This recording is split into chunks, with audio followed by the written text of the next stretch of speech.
Welcome to Geopolitics Now. It's Wednesday, September the 17th. I'm Anne-Sophie Gouninet. Today, Pierre Haski asks what Netanyahu's call for Israel to become a super Sparta means beyond the current ground assault on Gaza City. As his army launched its ground offensive on Gaza City, Benjamin Netanyahu made a declaration that diverged sharply with his past remarks, and it stunned many Israelis. Speaking at an economic conference in Tel Aviv, Netanyahu said that Israel must become a super Sparta. Sparta was a city-state in ancient Greece, known for its militarized organization, discipline, and strict obedience to the state, all of which gave rise to the adjective Spartan, still used today. It was also a highly hierarchical society in which not everyone had the same rights and some were reduced to slavery.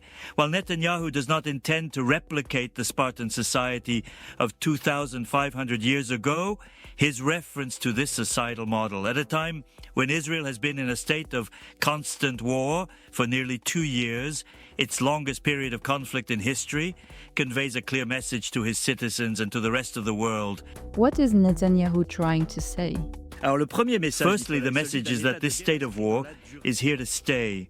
War is no longer an abnormal interlude between normal periods, as it was in the past, if we don't count the long-standing occupation of the Palestinian territories. It is now a permanent state of affairs. It is also, in the spirit of Sparta, a war economy, including relative self-sufficiency in weapons production. When asked about Spain's cancellation of certain arms deliveries, Netanyahu replied defiantly, "We are good enough to produce weapons ourselves." Secondly, the message is one of accepted isolation and self-reliance. Netanyahu warned his fellow citizens that Israel would have to endure this relative international isolation. He referred to growing criticism from Europe, which he attributed to Muslim immigration and propaganda from Qatar and China on social media. What are the consequences of this evolution? Many Israelis, those who were protesting even before October 7th against the illiberal plans of Netanyahu and his far-right coalition, see the reference to Sparta as an authoritarian drift. The militarization of society portrayed in this way revives fears of the erosion of checks and balances. Finally, invoking the spirit of Sparta, like Netanyahu's promise to return to Gaza where it all began, is a response to external criticism. It is a resounding rejection of the decision of France and several other countries that have long been close allies of Israel to recognize a Palestinian state.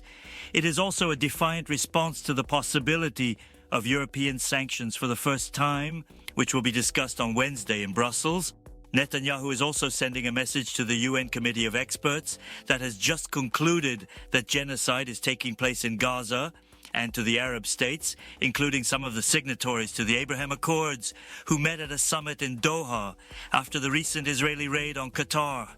Not everyone agrees with this closed-minded discourse. Former Prime Minister Ehud Barak sees it as madness, saying, "Super Sparta is the end of the country, economically, politically, and militarily. It is certainly a different Israel that is being created in these endless wars, one that bears no resemblance to that of its founding fathers." Geopolitics Now is a WorldCrunch production. Automated speech technology is used for Pierre Haski's English voice. If you like this podcast, we'd really appreciate it if you could help us out with a follow, share, and a 5-star rating on your preferred podcasting platform. For more of the best of the international press delivered exclusively in English, visit us at worldcrunch.com.